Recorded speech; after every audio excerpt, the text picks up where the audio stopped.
આગળનો હવે આપણો ટોપિક છે વૈશ્વિક તાપ વૃદ્ધિ. વૈશ્વિક તાપ વૃદ્ધિ એટલે કે ગ્લોબલ વોર્મિંગ. એટલે શું ગ્લોબલ વોર્મિંગ?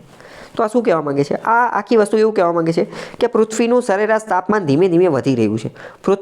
પૃથ્વી જે છે એ ધીમે ધીમે ગરમ થઈ રહી છે. પૃથ્વી ધીમે ધીમે શું થઈ રહી છે? ગરમ થઈ રહી છે. પૃથ્વીનું તાપમાન વધી રહ્યું છે. તો કે હા, એ વાત તો સાચી જ છે ને. આપણે દર વર્ષ જોતા રહીએ છીએ કે પૃથ્વીનું તાપમાન વધી રહ્યું છે. તો આવું શા માટે? કારણ કે સૂર્યમાંથી જે તડકો જે છે, સૂર્યનો તડકો, ચલો એનું કારણ પણ હું તમને કહી દઉં. એનું કારણ મુખ્ય શું છે એ સમજીએ પહેલાં. સૂર્યમાંથી ચલો પહેલો તો એવું આપણને વિચારે કે પૃથ્વી ગરમ થઈ રહી છે એનું કારણ એ કે સૂર્યમાંથી જે તડકો આવે છે ને, સૂર્યમાંથી જે તાપ આવે છે ને એનું પ્રમાણ વધી ગયું છે. તો એ વિધાન ખોટું પડશે, કારણ કે એવું છે જ નહીં. સૂર્યમાં તો પહેલાં જેટલો તડકો આવતો હતો એટલો જ આવે છે. સૂર્યઘાત તો પહેલાં જેટલી આવતી હતી એટલી જ આવે છે.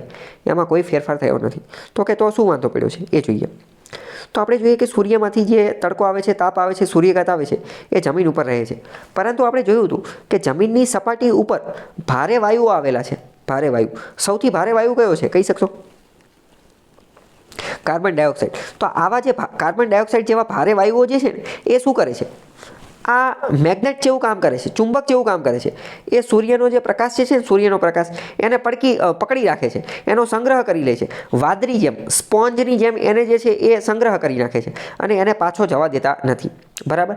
પહેલાં કાર્બન ડાયોક્સાઇડનું પ્રમાણ ઓછું હતું એટલે સૂર્યનો પ્રકાશ, સૂર્યના કિરણો જેવા જમીન ઉપર આવે તો જમીન ઉપરથી અથડાય અને એનું પરાવર્તન થઈ જતું હતું. પરાવર્તન થવું એટલે પાછા જતા રહેતા હતા. પણ હવે કાર્બન ડાયોક્સાઇડનું પ્રમાણ વધી ગયું છે. કાર્બન ડાયોક્સાઇડ અને બીજા અન્ય GHG, ગ્રીન હાઉસ ગેસ, એનું પ્રમાણ વધી ગયું છે. એટલે એ શું કરે છે?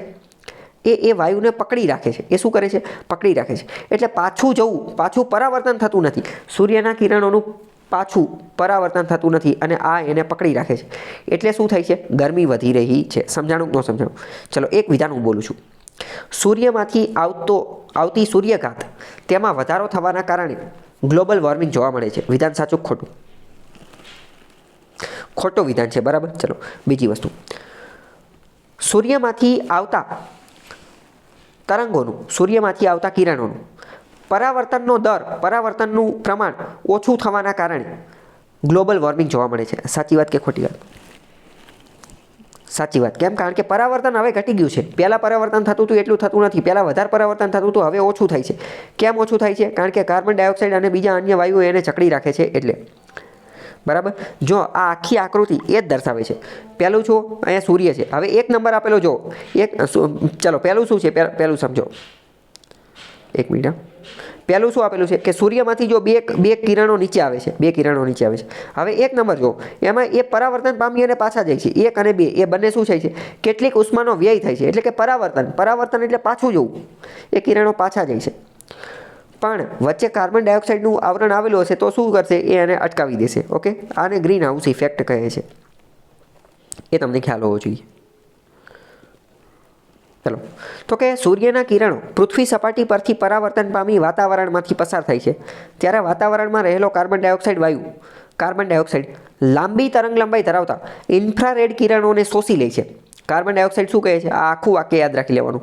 ઇન્ફ્રારેડ, સૂર્યના જે ઇન્ફ્રારેડ કિરણો જે છે એને શોષી લે છે અને એ કેવા? લાંબી તરંગલંબાઈવાળા અને પૃથ્વી તરફ પુનઃ પરાવર્તિત કરે છે. પૃથ્વી ઉપર આ કાર્બન ડાયોક્સાઇડ જે છે ને એને પાછા પરાવર્તિત કરી નાખે છે. એના કારણે આ ગ્રીન હાઉસ ઇફેક્ટ જોવા મળે છે.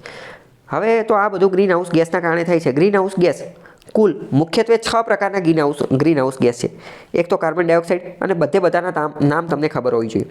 એક છે કાર્બન ડાયોક્સાઇડ, પછી છે મિથેન, પછી છે નાઇટ્રસ ઓક્સાઇડ N2O, મિથેન એટલે CH4, હાઇડ્રોફ્લોરોકાર્બન HFC, પરફ્લુરોકાર્બન PFC અને સલ્ફર હેક્ઝાફ્લોરાઇડ SF6.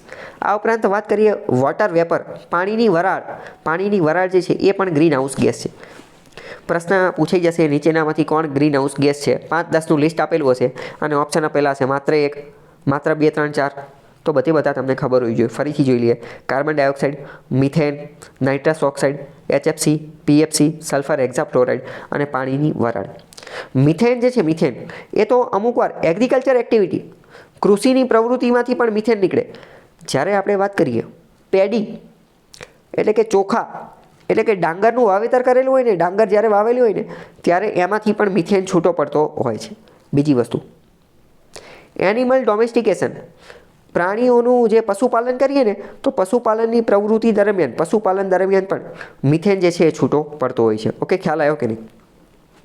તો આ વિધાનવાળા વાક્યમાં ને એ બધામાં પૂછાઈ જાય તો તમને ખ્યાલ હોવો જોઈએ. બરાબર. આ ઉપરાંત બીજી માનવીય પ્રવૃત્તિના કારણે પણ આ બધા વાયુને એ બધું જોવા મળે છે. એમાં આપેલું છે, તમે એકવાર વાંચી લેજો. વૈશ્વિક તાપ વૃદ્ધિના નિયંત્રણ માટે કેવા પગલાં લઈ શકાય એ આપેલું જ છે. તો એમાં કોઈ ચલાવવાનું તમે વાંચી લેજો એકવાર. કે અશ્મિભૂત બળતણના દહનમાં ઘટાડો કરવો. અશ્મિભૂત એટલે ફોસિલ ફ્યુલ, કોલસા અને પેટ્રોલ ડીઝલ એ ઘટાડવું. નેચરલ ગેસનો ઉપયોગ વધારો, પવન શક્તિ, સૌર શક્તિનો ઉપયોગ વધારો. બરાબર, એ બધું આપેલું છે, એ તમે જોઈ લેજો એકવાર. એ હવે કોઈ મને એટલું ચલાવવા જેવું લાગતું નથી. બરાબર.